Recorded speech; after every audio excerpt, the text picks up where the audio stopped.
Oh, Mom? As I returned from shopping, I found my daughter, Madison, with a big belly, crouched at the entrance. Her face was gaunt, and she looked extremely tired, her eyes somewhat unfocused as she looked up at me. Next to her, a child clung tightly to Madison. Mom, Mom. Calling for Mom.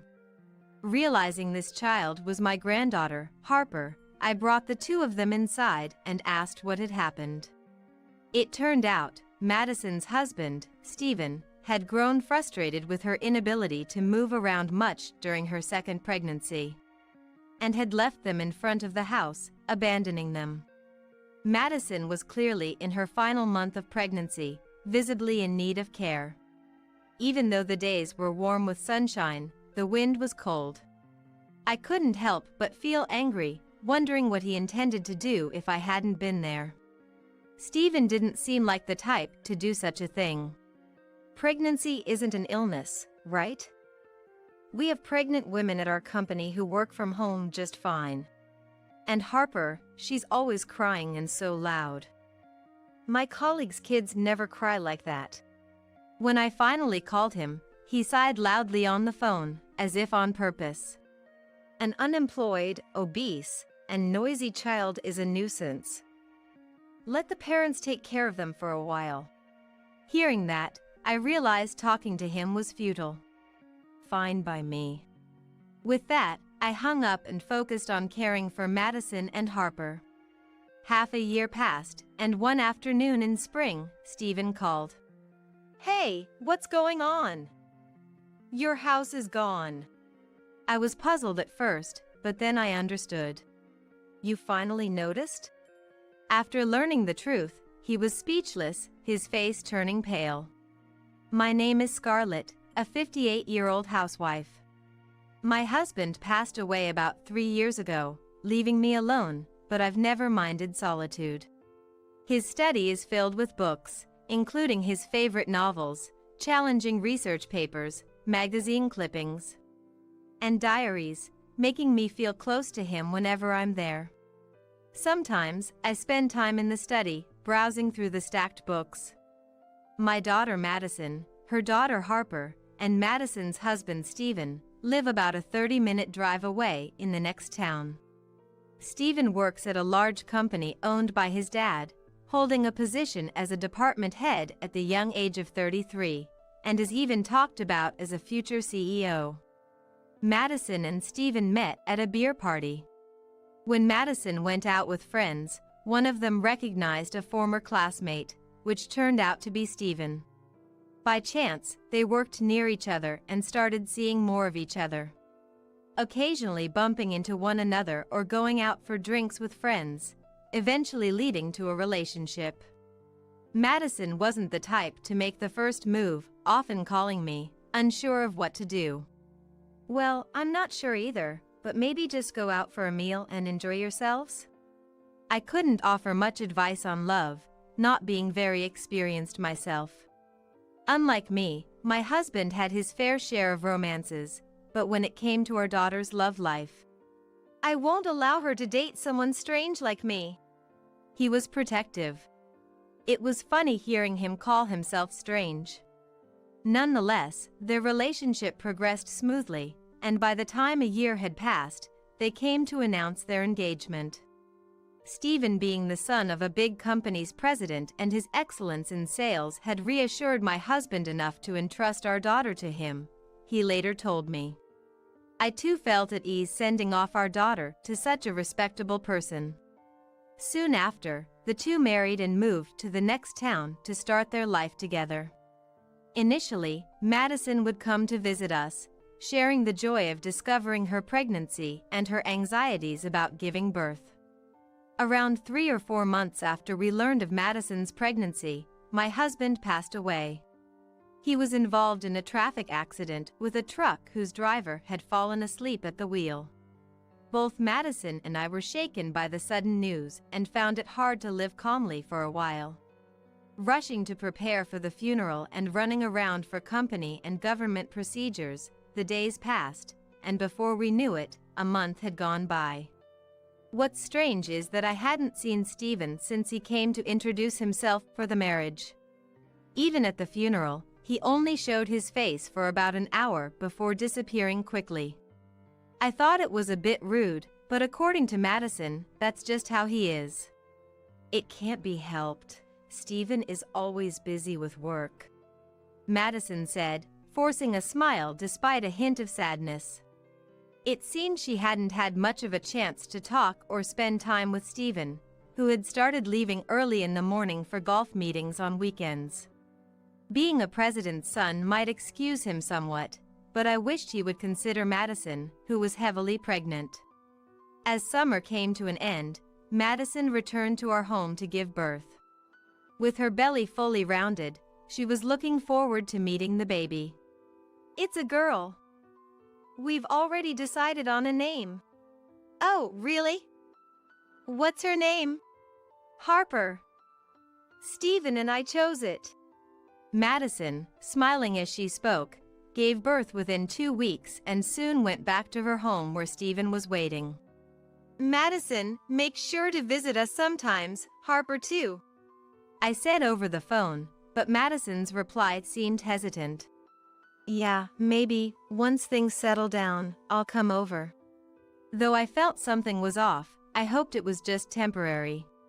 Madison was always busy with childcare and housework, and Stephen, who should have been reliable, often came home late or not until the morning. Even if he's the president's son, is his job really that demanding? I wondered aloud while eating lunch alone. Despite several calls afterward, the responses were the same. It had been 3 years since Harper was born, but I had only seen my granddaughter once, when Madison gave birth. I wanted to support Madison and had told her so many times over the phone, but her answers remained evasive and terse. Before a long weekend, I decided to call Madison once more. Hello, Madison? How have you been? I was thinking of visiting you and Harper soon. I knew too much interference wasn't good. Talking with close friends in the neighborhood, I learned that it's become less common to let grandparents see their grandchildren, and too much persistence could upset them, possibly leading to never being allowed to see them again. Madison was my own daughter, but I feared this call might lead to rejection, and I might have to give up. With these thoughts, I waited for Madison's response. Mom, I'm not feeling well lately and don't want to see anyone. Please, don't call for a while. Are you okay? If you're not feeling well, I'm even more worried. Should I bring over some food? I don't need it. Can we stop this? I'm going to hang up. Wait, how about Harper? And Stephen, is he doing well? Not caught a cold? You're too nosy, Mom. I want to raise my child on my own, so stop calling. Madison hung up, irritated. The call was short, but it shocked me profoundly. I had never imagined Madison felt that way about me. I thought I was being kind, but I was just being meddlesome, I thought, holding back sadness as I stared at the disconnected phone. Maybe she was tired and nervous from childcare, or perhaps I had been too interfering. Considering various reasons, I admitted there might have been fault on my side and decided to refrain from calling.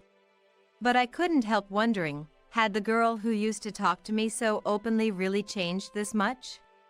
Despite my doubts and unwillingness to give up on seeing my granddaughter, I continued to call about once a month. But each time, I was met with a cold attitude and was not allowed to see Harper. Hey, are you feeling okay? My questions were often left unanswered, and sometimes the call would be disconnected right away. Hoping to at least get a sense of how things were, I decided to call Stephen. He was my daughter's husband, after all, and I thought he might know something about Madison's and Harper's situation. Stephen never answered the phone right away, but late one night, he returned my call and said, "Madison? Oh yes, she's fine. She's doing a great job looking after Harper. You don't need to worry. Madison has always been very responsible. Oh, that's good to hear. But could you tell her I'd like to see her sometime? Yes, of course. It's strange that Madison isn't answering her phone, isn't it? She's not usually like that. Quite troubling. Stephen's words felt insincere, as if he was feigning ignorance about the whole situation. I felt a bit uneasy about his tone, but my suspicions were confirmed about a month after that call. As autumn deepened. Returning from shopping one day, I saw a figure sitting at my front door. At first, I thought a homeless person might have mistaken my home for somewhere else. But as I got closer, I realized it was Madison. Madison? And that belly. And who is this child? I exclaimed in surprise. Madison's belly was noticeably larger, indicating a second pregnancy. Oh. Mom. Her face was gaunt, and she looked extremely tired, her eyes somewhat unfocused. Next to her, a child clung tightly to Madison. Mom, Mom. Calling for Mom.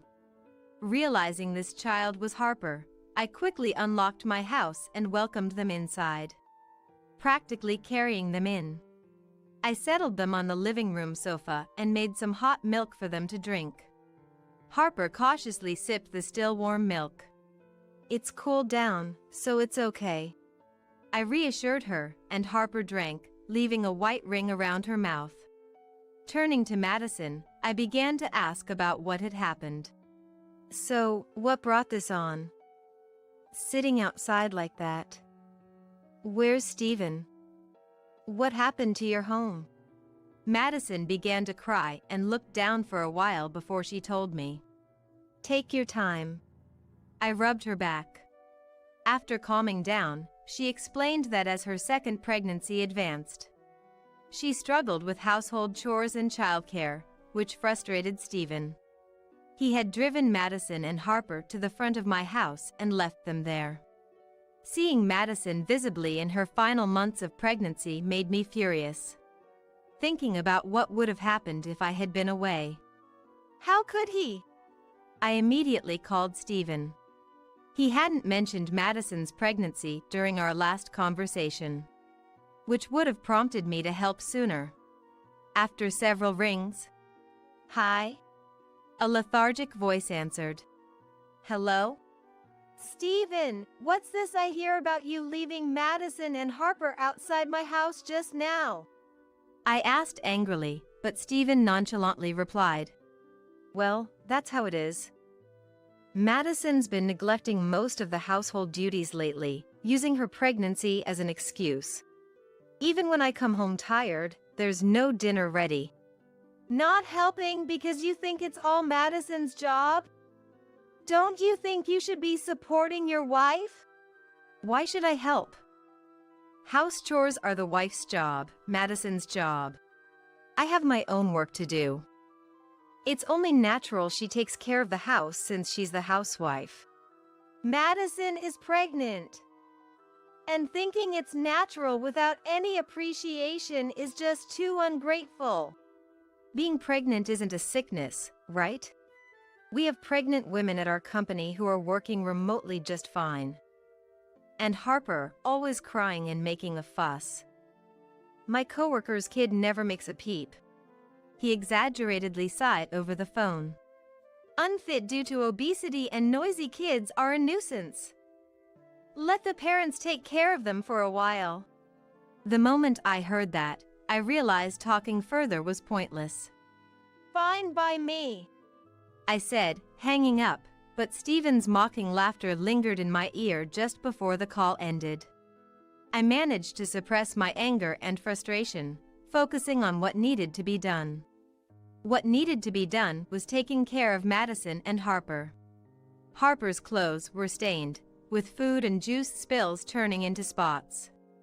Her hair also seemed to smell, so first, I decided to give Harper a bath. The spare clothes in the carry case were slightly dirty as well. We'll have to go shopping for clothes with Grandma tomorrow. 3-year-old Harper is talkative, chatting non-stop about her favorite foods, picture books, and characters from the kids' shows she's currently obsessed with. Madison, on the other hand, seemed exhausted from being overworked by Stephen, barely able to move from the couch. I hurriedly prepared sheets, making up a bed in an empty room upstairs for Madison to rest. Her skin was rough, and her hair was in disarray, presenting a pitiable sight. Call me anytime if you need anything. I'll take care of Harper, so you just focus on resting, okay? Madison nodded and quickly fell asleep, seeming relieved. The following 1 to 2 weeks were spent nursing Madison back to health and taking care of Harper. However, spending time with my granddaughter, whom I had not been able to see until now, was very fulfilling and not at all burdensome. It was hard for me to be strict when Harper would beg. "Buy it, please." It was hard for me to be strict with that voice. Eventually, as she began to recover, she started to open up about her past. Stephen was kind before we got married. He respected my opinions, and we would discuss even the smallest things together. Those were the happiest times. But then, she grew sadder. As soon as we got married, it was like he became a different person, issuing orders. "You can't rely on your parents. You must do all the housework perfectly." I just took it all in. However, she was allowed to return to her parents' house when Harper was born. In hindsight, it felt like brainwashing, being dominated. There was even a time he said I wasn't allowed to rely on you, Mom. So, was that why you hung up quickly when I called? Yes. Calls with you were forbidden too, so I had to hang up quickly. I'm really sorry. At night, after Harper had fallen asleep, we talked over ginger tea, and I felt an indescribable mix of anger and sorrow. Stephen, who had come to ask for her hand in marriage, never seemed capable of such actions. Yet, here he was, causing Madison such pain and even bad-mouthing her as an inconvenience. What's more, there was suspicion of him having an affair. I smelled perfume on him. He's not the type to wear it, especially not a woman's fragrance. When doing laundry, I noticed his shirts had a sweet scent. Really?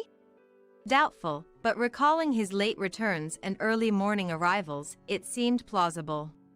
Madison, you've been through so much.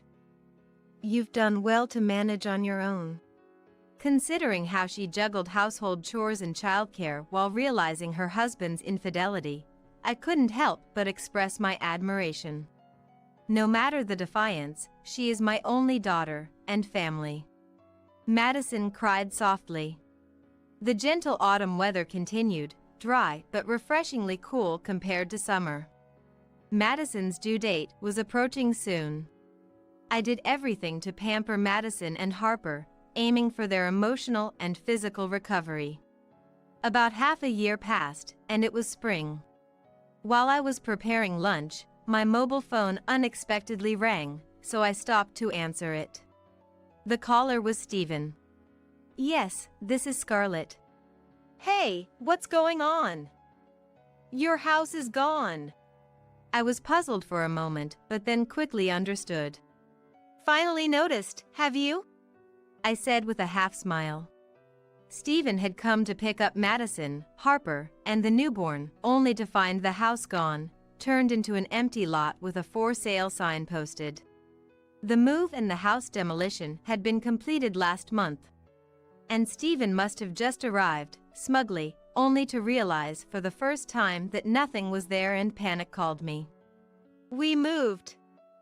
You've left the family to fend for themselves for half a year, leaving Madison, Harper, and the baby, all three, in my care, haven't you? Yeah. I came to pick them up now. Where are you? Came to pick them up, you say?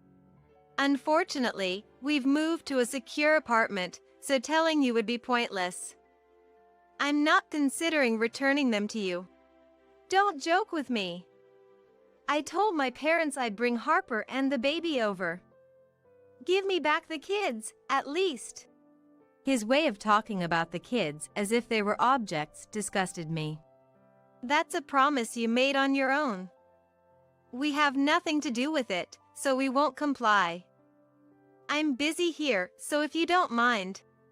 Just then, the baby started crying. Perhaps Stephen heard the cry over the phone. He muttered softly, "Oh." But I hung up without paying him any mind and rushed to change the baby's diaper. In the next room, I could tell Madison was on the phone. Yes, hello, what? There was a bit of arguing, then Harper came out of the room looking like she might cry. Mom is angry. She came to me, frightened. It's okay. It'll be over soon. And I hugged her. And so, after about 10 minutes, the noise stopped and Madison came out. It was Stephen. He was demanding the address of the apartment we're now living in, but I flatly refused. I don't care if he wants to show Harper and the baby to his parents. I sighed, thinking he had tried the same thing with me. But maybe it was lucky he called. I got to say what I really wanted to. The matter with the lawyer? The matter in question was Stephen's infidelity. On that call, I told him we'd be getting a divorce through a lawyer. I'd also be seeking alimony for his affair. I just sent proof of your affair to your dad, and he was speechless. Over the past 6 months, Madison and I had hired a detective to investigate Stephen's infidelity, and the results confirmed he had been unfaithful. With 2 young children in such a challenging time, Madison couldn't stay silent about this betrayal. Stephen had not expected Madison to suspect his infidelity and was shaken by her knowledge. He must have been pale with shock over the phone. Knowing that his own parents were aware of the evidence was even worse. He was outraged, saying, "How dare I do such a thing, but those are my words." Considering his parents are quite strict, I wonder if they'll give him a hard time later? Madison's prediction proved accurate, and later, a meeting with Stephen's in-laws was arranged to discuss his actions. On the day of the discussion, the in-laws apologized first and accepted Madison's divorce. Stephen's dad was furious with Stephen, saying that a man who cheats despite having a wife and children is not needed. Even if he was a candidate for the next company president, and ended up firing him from his own company. In essence, Stephen was effectively dismissed. Furthermore, he relinquished custody of the 2 young children, allowing us to raise them. Of course, Stephen was also made to pay compensation and child support. As for Stephen himself, he was being chased for these payments and was also struggling to repay debts incurred from supporting his affair partner. He managed to find another job, but with a salary that couldn't afford a large house like before, he moved into a small, cheap apartment. After Stephen lost his potential as the next president, his affair partner cruelly left him. It seems she was not interested in Stephen himself, but was attracted to the title he held. Subsequently, Stephen tried several times to contact Madison, suggesting they try again or reconcile, but Madison deleted his contact information. The divorce was finalized smoothly, and Madison became single but not alone, with her children growing up well. Though Stephen and the in-laws settled their affairs, Stephen's dad, feeling responsible, continued to generously support Harper and the other child's upbringing beyond the agreed child support. Despite Madison and I repeatedly refusing, he insisted, so we accepted it for the children's future savings. We also shared photos and videos of our adorable grandchildren with the former in-laws and even video call when schedules allow. Watching Harper and her sibling, the in-laws seem very happy, treasuring their grandchildren as precious. Harper started preschool and is busy with mud and sand play with friends every day.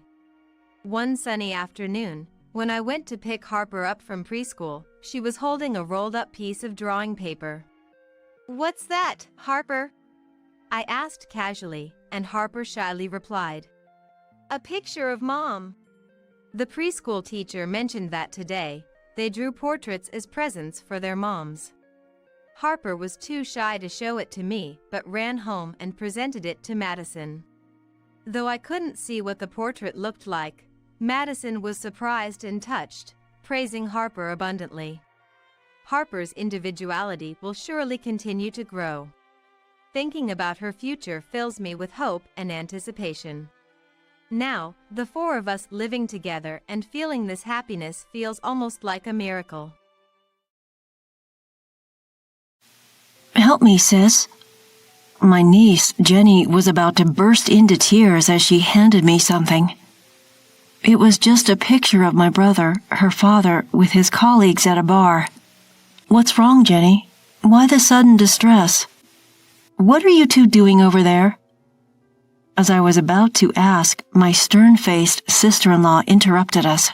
I've been looking for you, Jenny. Come with me, she said, swiftly whisking Jenny away. Left alone, I casually flipped over the picture. To my surprise, on the back was a message from my brother. If anything happens to me, please protect my daughter. My name is Alice. I'm a 32-year-old working in the office of the construction company my family runs. My brother, 10 years my senior, was always hardworking and bore the weight of expectations as the heir to our family business. Everyone, including me, assumed he would take over the company. However, since he finished high school, disagreements with our father over management policies began to increase. My brother, it seemed, wasn't really interested in taking over the company, often saying, "I love being a carpenter, but that doesn't mean I want to inherit the business." I remember him repeating this like a mantra. Then he announced, "I've met someone I want to marry," and introduced us to a woman. Her name was Maggie. She had an outgoing personality and quickly bonded with our family, but she never lived with us. "I'm going to get married and leave this house." "Wait, aren't you going to take over the business, bro?" "You know I don't get along with Dad, right? I don't want to cause you any trouble." With those words, he gently stroked my head. True to his word, he married a few days later and left the house. Nevertheless, he always kept in touch with me and we chatted about trivial things. Maggie's dinner was delicious today. She's a dietitian, so she always prepares meals considering my high blood pressure. Yeah, I've heard that story a million times. You never get tired of bragging, do you? As long as my brother was happy, that was all that mattered to me. Then, a few years after his marriage, Jenny was born. From then on, we started seeing my brother and his wife occasionally. They seemed blissfully happy, and Jenny was growing up healthily, loved by both parents. Around the time Jenny turned 10, there were talks within the family of mending ties with my brother. We all hoped to recreate the times when the family used to laugh together. However, that wish was not to be fulfilled. One day while I was at work, I received a rare call from my sister-in-law. While it wasn't unusual to get calls from my brother, it was strange to hear from her. Worried, I immediately picked up the phone. "Hello, sister-in-law?" "Oh, Alice." "What's up? It's rare to get a call from you." "Calm down and listen. Your brother, Jake, he fell from scaffolding at work and was taken to the hospital. He slipped because of the rain." The news was so sudden. I felt as if time had stopped. My mind went blank. Immediately, I called my parents, who were also at work, and we hurried to the hospital in the pouring rain. When we were led into the hospital room, we saw my brother, his skin pale. From the moment I saw him, the reality of the phone call hit me, and I collapsed onto the floor. "Bro?" The voice I managed to squeak out was so feeble that I startled myself and a wave of sorrow washed over me. At the bedside, my brother's wife was bawling unabashedly like the heroine of a tragic tale. Her wailing was so intense that it made me hold back my tears and just stare at her, but I felt a strange unease about her behavior. Then Jenny, standing next to her, was looking down, her face pale, not shedding a tear but trembling as if she were terrified of something. "Jenny, are you okay?" It seemed like the shock of her father's death had made her unable to respond to my question. After the wake for my brother at our home, as the relatives were lost in their grief, I found myself quietly shedding tears in a deserted corner of the porch. The photo in the memorial portrait seemed to be a recent one. My brother looked a little worn out, but his expression was peaceful. I wonder if my brother lived a happy life. As I thought about this, an image of Jenny came to my mind. The last time we talked, my brother, who loved his daughter dearly, happily told me about how often he took her to amusement parks and zoos. Jenny must be struggling after losing her father. Thinking about my niece's feelings, I felt tears well up again, but then I heard a familiar voice calling out to me. "Sis." It was Jenny, her eyes brimming with tears. "Jenny, what's wrong?" I wiped my tears and asked her, trying to keep my composure. "Sis, help me. I think I might be next." "Eh?" As I was about to ask her to repeat what she had said, she handed me something while biting her lip. "Dad said if anything happens, I want you to give this to Alice." My brother said that? It was a brown envelope. It seemed a little worn, probably because she had been holding on to it for a while. "It's actually—" Just then I heard a cold voice behind me saying, "What are you doing?" I was startled and turned around to see my brother's wife, Maggie, with a stern look on her face. "I've been looking for you." "Mama." Maggie grabbed Jenny's arm and, before I could stop her, quickly whisked her away. Maggie had always been very friendly and kind, but she was behaving very differently now. It's natural given her husband just passed away, but Jenny's behavior was also a bit strange. Left behind, when I looked at what was inside the envelope, it was an ordinary photograph. It looked like it could have been taken at a social gathering. In it, my brother was smiling alongside several of his work colleagues. I decided to flip the photo over. On the back it read, "If anything happens to me, I want you to protect my daughter," in my brother's slightly angular handwriting. I was taken aback, speechless and just staring in surprise. I think Jenny was asking for help. This photo might be related. I decided to call a friend who was a police officer and arranged to meet him the next day. Normally, the funeral would have been conducted the day after the wake, but the crematorium was not available due to a certain day of the week, so we had a day off. This extra day allowed me to uncover the truth behind my brother's death. The next morning, when I arrived at our meeting place, he was already there waiting for me. "Sorry for calling you out of the blue." "Hey, don't worry about it. I was off duty. So what's up?"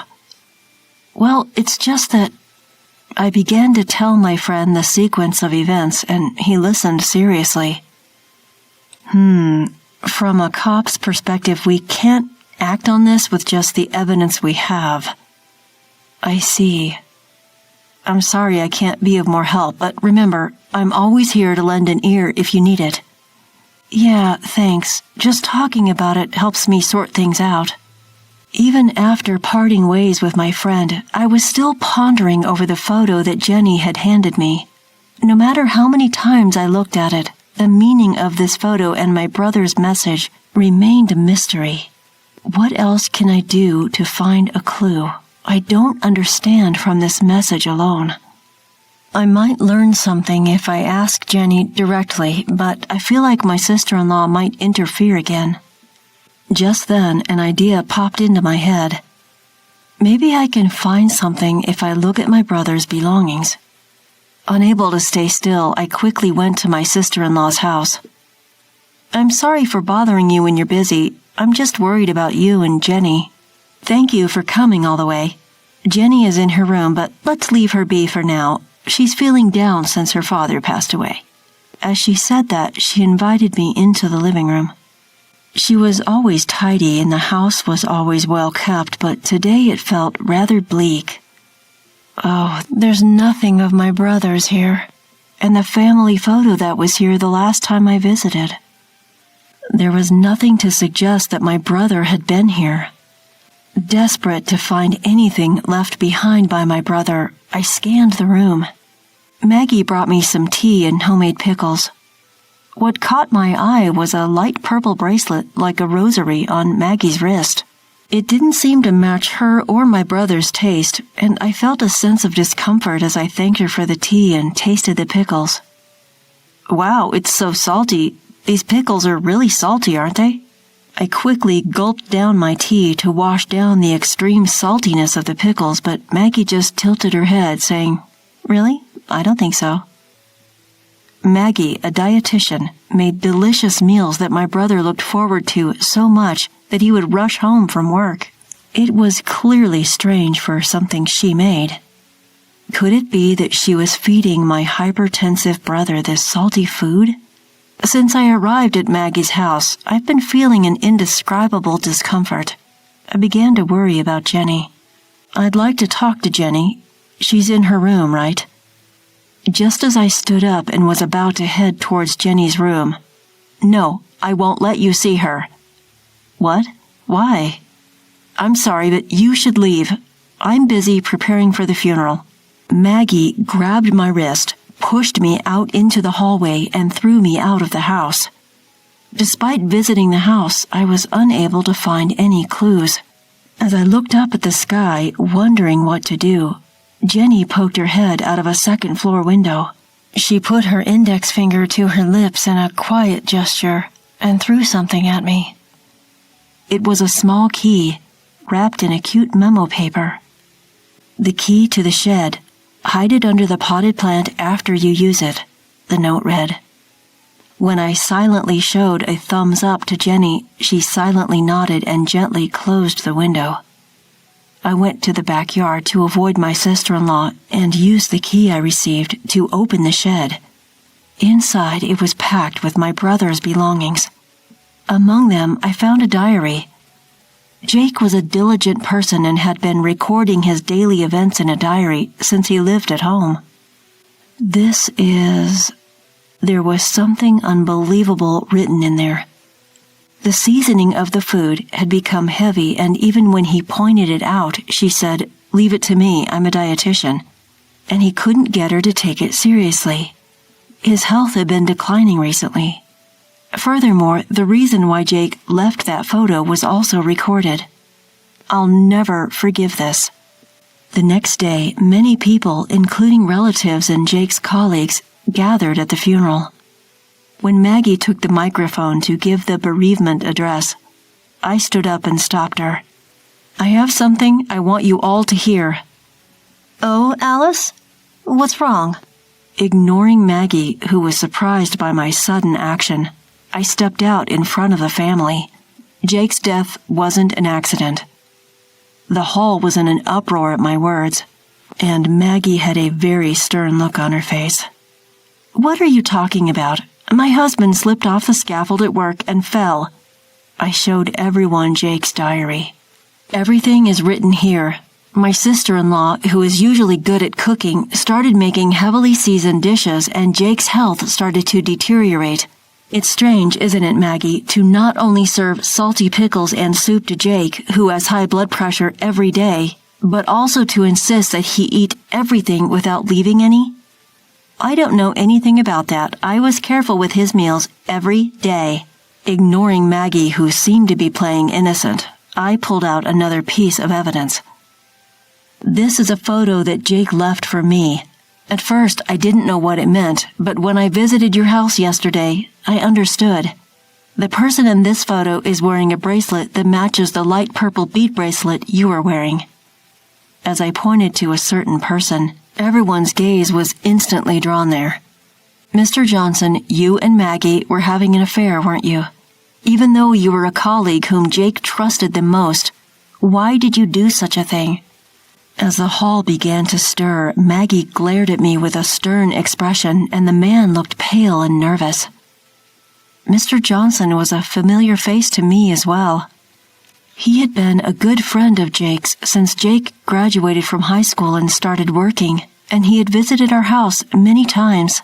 His wrist, wiping the sweat from his forehead, revealed the same bracelet as Maggie's. I'm sure Jake was struggling a lot, knowing that the colleague he trusted was his wife's affair partner, and that he might even be targeted for his life. That's why he couldn't tell me directly, and leaving this photo was all he could do. As I spoke to Mr. Johnson, choking back tears, he broke down crying and held his head. "What? A diary and a bracelet can't be evidence of an affair or killing my husband." Maggie started to get defensive. But I was prepared for that, so I continued with the diary. "There's more evidence. Jake checked your phone, Maggie, and saw your emails with him. It seems it was written, 'Jake is in the way for us to be together. Let's get rid of him somehow.'" That's a lie. Is it a lie? We can easily find out by investigating, right? At first, it seems you thought of taking advantage of my brother's high blood pressure to kill him through his meals, but that would take too long. So, driven by your desire to get married as soon as possible, you approached Mr. Johnson to eliminate my brother in a workplace accident, didn't you? You planned to push him from a high place on a rainy day, and if anyone asked, you'd just say he slipped. I never said that. He's the one who suggested it. Maggie began to point at Mr. Johnson, trying to shift the blame onto him. The man shook his head frantically, denying it. "Mr. Johnson, it was raining on the day my brother died, wasn't it?" Mr. Johnson gave a small nod. "Normally, work would be stopped on a rainy day, so why wasn't it? It was just a drizzle and we had a deadline, so he suggested we should continue with the work, so I thought it was an opportunity. My brother thought of you as his best friend and trusted you until the end, you know?" The moment someone gulped, he bowed deeply towards Jenny, Jake's only daughter. "I was led astray by her and I did something terrible. I'm truly sorry." As Mr. Johnson continued to apologize while crying, Jenny looked at him with sad eyes. Maggie was still shouting, "I don't know anything about it. I'm not guilty." Even at this point, "You'll submit the incriminating emails to the police, right?" When Mr. Johnson offered his phone, it seemed she finally gave up. Then, a police officer friend who had come to my brother's funeral arrested the two of them and took them away. It was a relief to see them finally apprehended. After that, Maggie and Mr. Johnson received long prison sentences. Thanks to the lawyer I hired, Jenny was able to receive $100,000 from a system called Victims' Compensation Program, which is designed to help the bereaved families of victims recover a peaceful life as soon as possible. Jenny was in shock from the incident and lost her spirits for a while, but I adopted her as my child and she has started to show more smiles. I decided to pour a lot of love into this child, in place of my brother.